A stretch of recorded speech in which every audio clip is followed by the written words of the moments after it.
Hello, Oliver, and welcome to our subtraction session. It's so fun to be with you.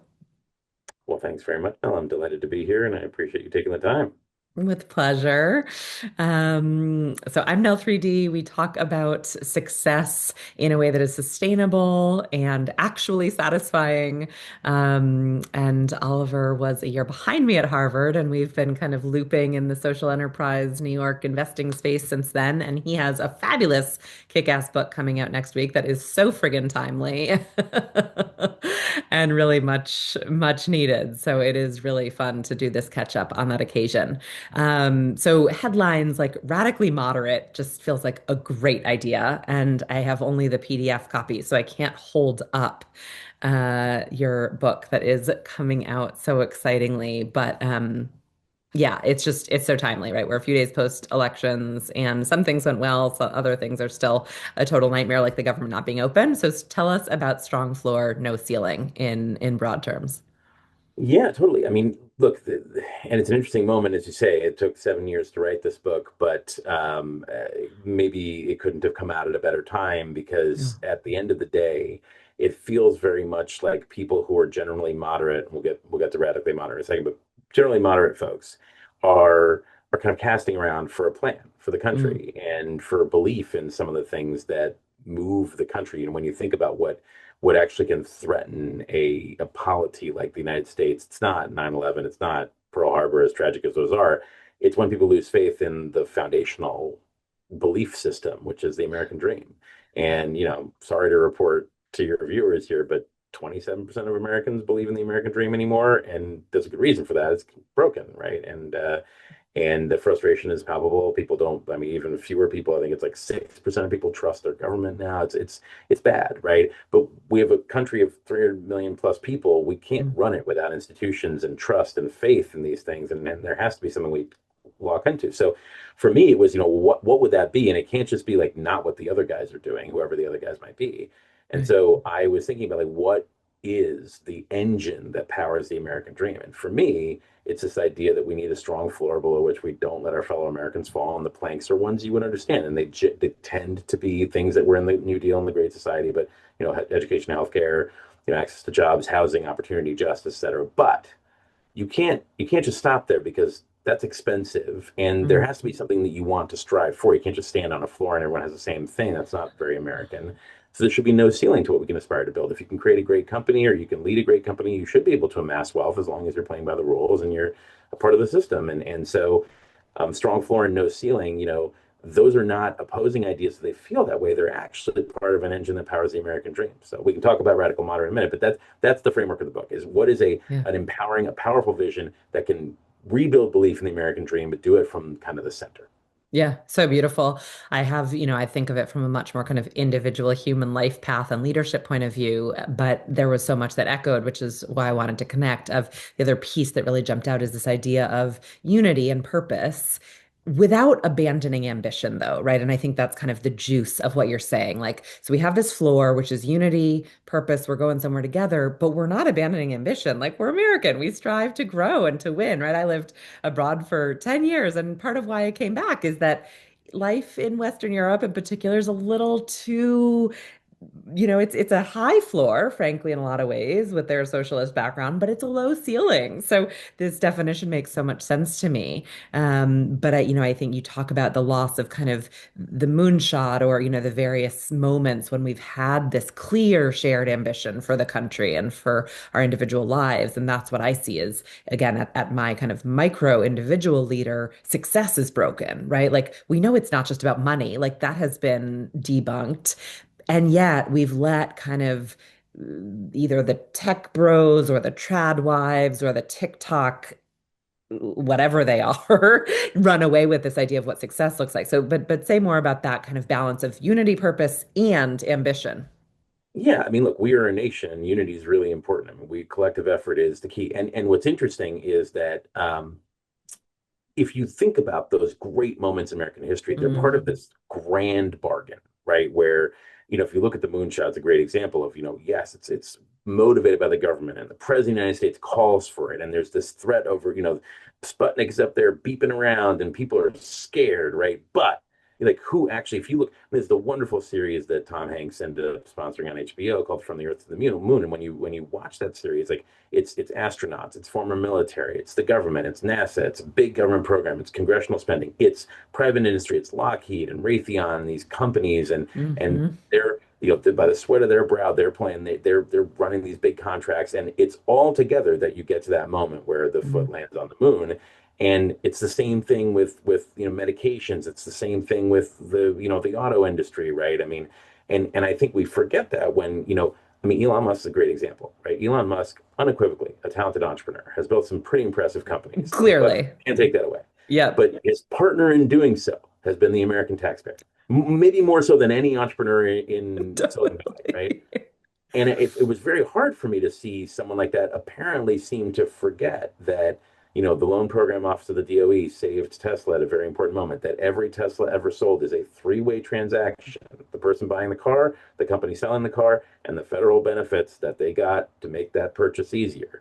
And to me, that's not embarrassing. That's not bad. That's the system actually working. So I think, yeah, like Americans want to believe that if they create a great invention, they could be a billionaire. They could have a plane, a yacht, comfort for their Yeah. family.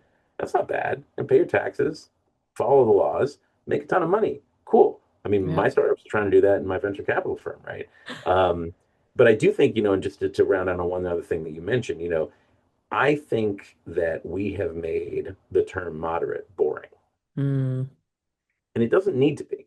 I mean, moderate can still draw kind of radical ideas from either side. Most people that I know, even the ones who think of themselves, if you out there listening, think of yourself as a moderate, but there's probably one or two issues where you're not moderate, right? Maybe a woman's right to choose, might be gun rights, might be whatever, right? But that issue, oh, that's a big deal to you. That's not boring.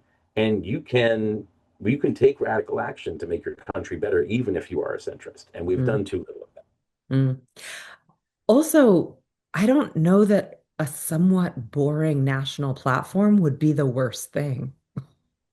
It just won't sell today. But that's the thing. Like if you think about like just There's a calling, right? problem. Well, that's it, right? And look, we know the information ecosystem in this country is what it is today. And the truth is, make America great again, whether it triggers you to positive or to negative, is Yeah. a simple message that has motivated a lot of people. Yeah. And so we can, and the response can't be not make America great. And it can't be, we don't have a message. Right. And it's Right. probably not something as cerebral as abundance, even though that's a great book. And Yeah. so, what are we going to say? If we don't think MAGA is the right way to go, what is the thing that the American people are going to believe that we can do? Yeah. Yeah. So we'll get back. Abundance is an interesting one. I'm curious to pick up on that. But first, I want to go full nerd and not saleable at all and not TikTok friendly because I'm sorry, it's just not how we connect. So this will not be for your mass platform. But systems thinking, right, is something that is so salient to me right now. It's just been such a fabulous rabbit hole these last few years of thinking, how to figure out to help leaders navigate careers, leadership in companies, employee engagement, all of that side of the world that is where I play. And so, briefly speaking, just to align, get to the same page, systems have stocks, right? Pieces. So they have voters or policies or institutions, whatever the chunks are. And then there are interconnections between those things. And then there's a greater function of that thing. And it seems to me, you don't draw this explicitly. So dial me back if this isn't it. But I see when I read through the summary and the pieces of the book I got to that there's this, over indexing like in individual lives on these stocks, right? So there's siloed issues, there's siloed departments, there's siloed individuals and personalities that we're getting behind. The function has been somewhat lost, right? Which is your point about the moonshot or a unifying purpose, but also the interconnections are totally overlooked. And to me, I hear and see in a lot of your solutions an emphasis on like, let's connect the dots here because actually we're leaving a lot on the table. Is that fair? Absolutely. It was actually really hard to organize the back half of the book, which is the policy prescriptions, Right. because, when you think about it, like if we cleaned up the air and the climate and the environment, then we would be healthier. And, I'm all about making America healthy, but I'm also a big believer in vaccines and medication. And so, all these intertwined things and, the Yeah. whole the economy, we have to pay for all this stuff and we have to stay safe while we do it. So yeah, I mean, but at the end of the day, you can pull the threads apart enough to see them, Mm, as long as you understand that they are connected. And mm, and actually, maybe the biggest unlock as we were writing the book, just to give you a peek in the process, right? Is uh, I kept coming back to, like, I kept getting the question from folks like, "You're never going to get any of this done. I mean, just from the starting gate, this is doomed." And yeah. I thought to myself, like, no, I don't believe. If we believe that's the case, then we might as well just throw it in here and be done, which we Yeah. don't, and I don't want to. And so Yeah. in that case, like, what are the conditions present necessary? So actually, if you look at the book, the whole, like, after the introduction, basically the first big body chapter is a few things that I think would make it way more likely for the rest of all this stuff to work. Mm, And it's some sort of shared national program experience. I call it the American Service Experience.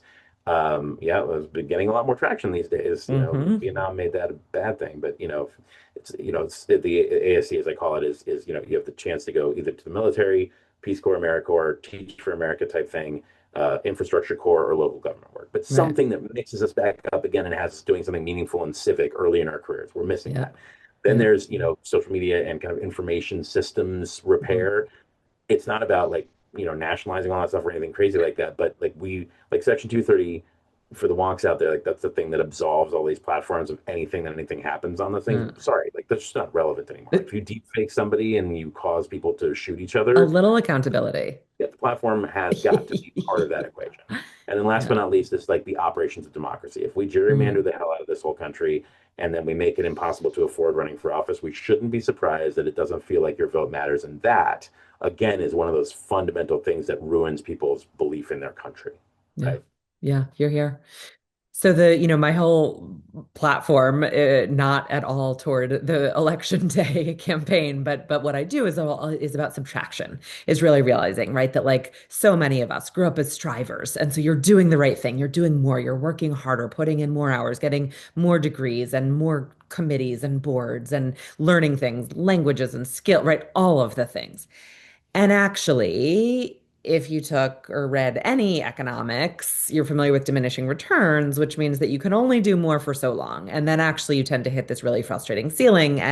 But what are we trained to do and incentivized to do? We do more. So a few subtractions that, again, I'm kind of intuiting and seeing from your work. One is that point of from abundance, right? I think they lay out well, if wonkily and not that excitingly, a lot of policies that we've added and layered on, which started out as good ideas, right? Like what you and I did to get into Harvard were good ideas. We prepared a little more for the SATs. We built some more relationships with teachers to write recommendations, like whatever it was that we as high school nerds did, that worked. But now, as we get later in our career, later in it, right, I'm guessing, you've alluded to it, didn't do all the research over the last 7 years for this book because you're also running a venture firm and a fabulous nonprofit globally and creating two children in partnership with your life partner and wife, right? So it would have been bonkers for you to do more and more and more of that. So you took away some of that research and handed it out. So what about these policies that, whether it's in supplier diversity or housing, zoning recommendations, really good, important things at some point that have seen the end of their utility. And maybe that's part of that first full chapter that I haven't read all of, but how do we subtract that to get things done? Yeah. Two really important. I love this question, and no one asks it. So, this is probably clear. There's a lot about the Trump administration I find troubling. But I do think it's important. Every great general has studied their opponent carefully. And there is something interesting about the Doge thing of the government at the beginning of the Trump administration, which is, yes, in my opinion, too fast, unlawful, bull in a china shop, but way faster. But it's crazy. Like, people don't know this. Like, every presidency starts with someone having a commission for efficiency in the government. I mean, Clinton did, and Bush did, and Obama did, and Bush before him, and Reagan, and everybody has a commission for efficiency in the government. And then Yeah. it basically takes like 3.5 years to come up with a bunch of recommendations. And they've also been like milk toast down to nothing, and it never goes anywhere, which is why you've never heard of it. But Doge is not a new idea. The rapidity Mm. with which the chainsaw hit the federal government, that's Literal new. chainsaw. Yeah, right. Right. And it's interesting, right? It's kind of like, ooh, okay, wait a minute. So in the book, I propose a COO for America, which kind of wildly we don't have, right? And Fair. a commission that would have real power to go through the books and look, because Mm. the code of federal regulations is like would kill a person if it fell on their head, right?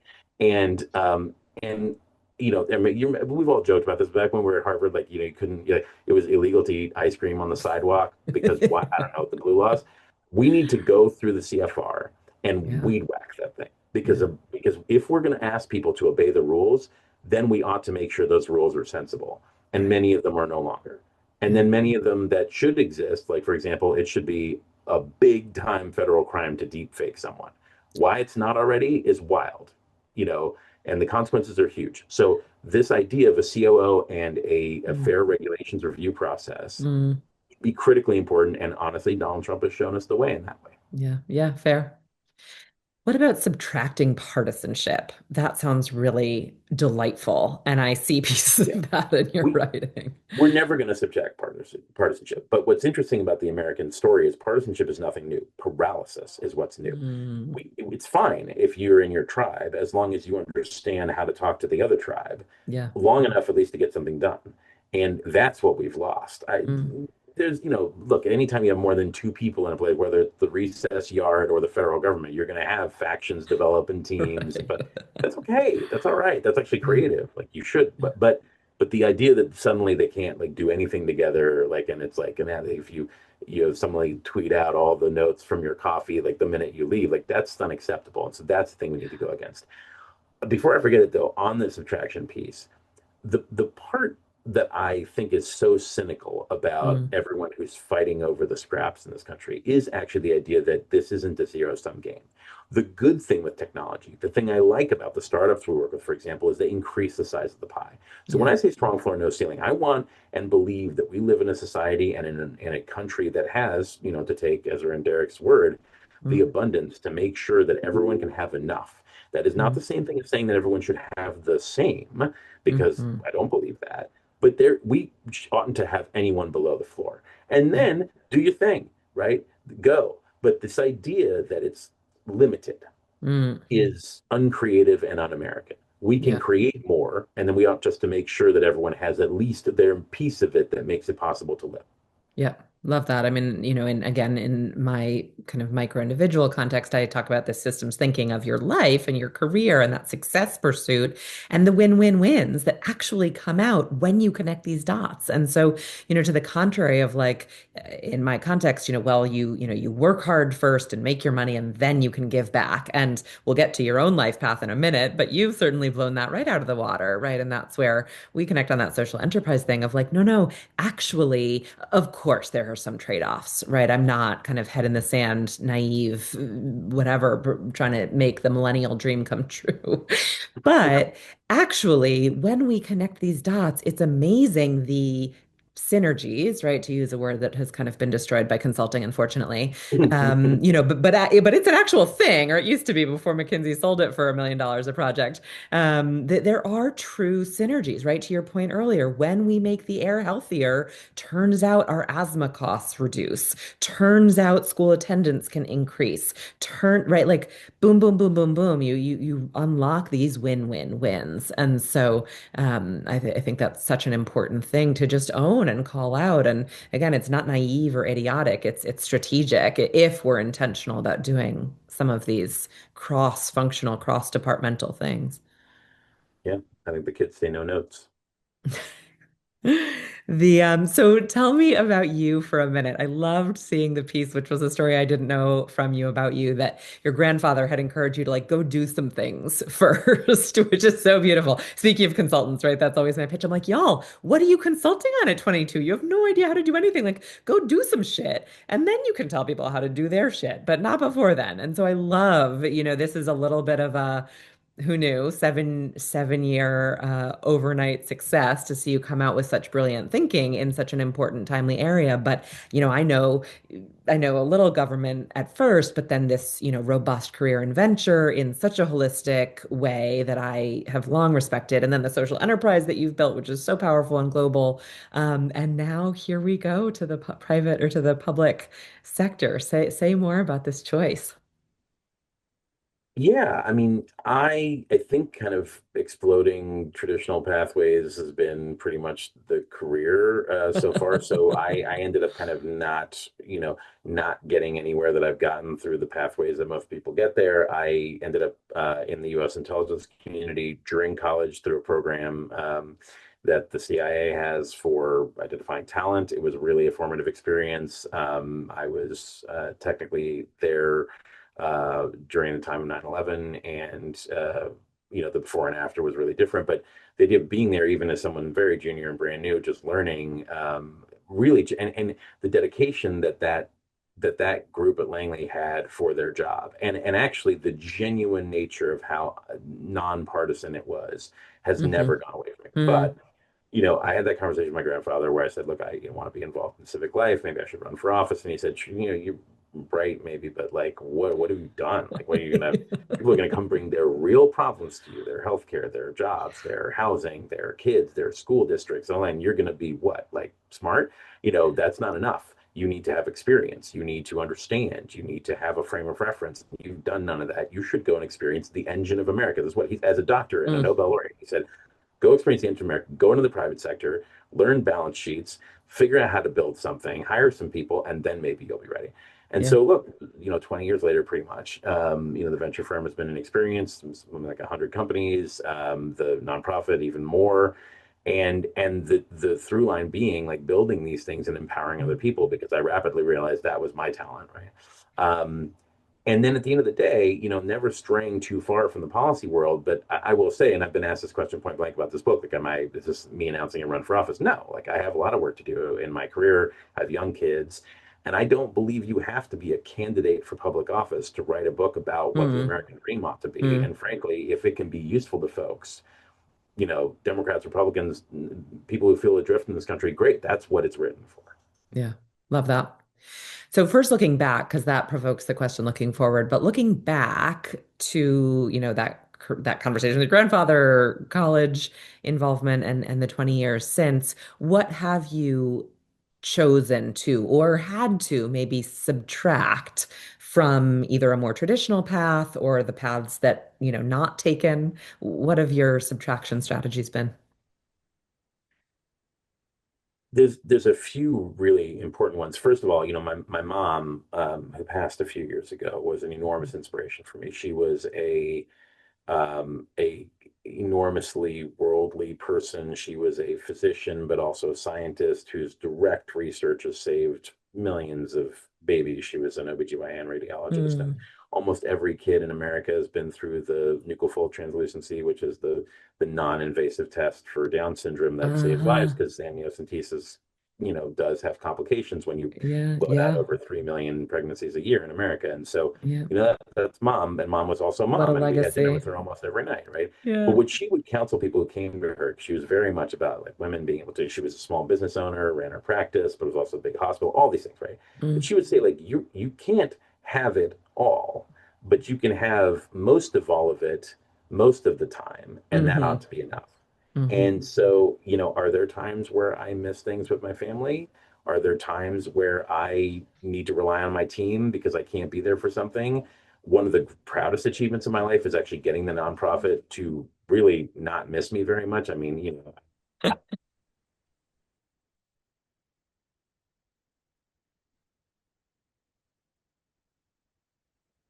we can let this out because the dogs are greeting my wife. No worries.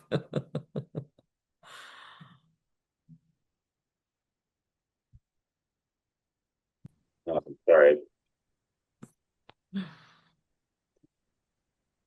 Yeah, so I mean, again, um, there are definitely things in private life that I've missed in public life. Um, Actually, let me now that I remember what we were talking about, let's take it again from right there. Totally. No, no, you're fine. We'll cut it out. Cool. So yeah, one of the proudest things that I've been able to accomplish is to get the resolution project to a point where it really wouldn't miss me. I mean, I've been an integral part of it for a long time, but there was a big goal for me to be able to say, look, the full-time team there, including obviously an amazing co-founder, George Ciatis, who runs it, they've got that. Yeah. And at this point, we've gotten it to the point where the founding team could go away and it would be sustainable. And Mm. honestly, my grandfather, not to over rely on the wisdom of my grandfather, but he used to Nothing say, wrong with grandpa. right, he used to say if you build something and you have to hold up the ceiling all night, then you didn't really build anything at all. Yeah. And that's right. Great metaphor. Totally. So speaking of private life, I'll let you get to private life in a second, but to close, looking forward in whatever way you want this influence to happen, what will you subtract from? I mean, obvious, of course, the obvious question is, is this an announcement of a campaign? And so I hear you and believe you that it's not, at least for now. But what else? I mean, it's different these days, especially to put yourself into this arena formally, whether as a candidate or not, but just anyone with these public opinions, look, frankly, not to freak you out, but is at risk to some extent, to say nothing of, you know, risk of whatever might happen online or otherwise in your workplace, even. So, what are you going to subtract from the desired impact of this book and beyond? Yeah, I mean, look, and I've never made a secret of the fact that I hope to run for office one day. One day I will. I really believe it, even if it's not now. So eventually, yes. But yes, entering this arena does have its risks. And actually, not to put a venue on the spot, but we had a venue for the book launch, and right after Charlie Kirk, they actually canceled the book. They said anything in politics we won't do.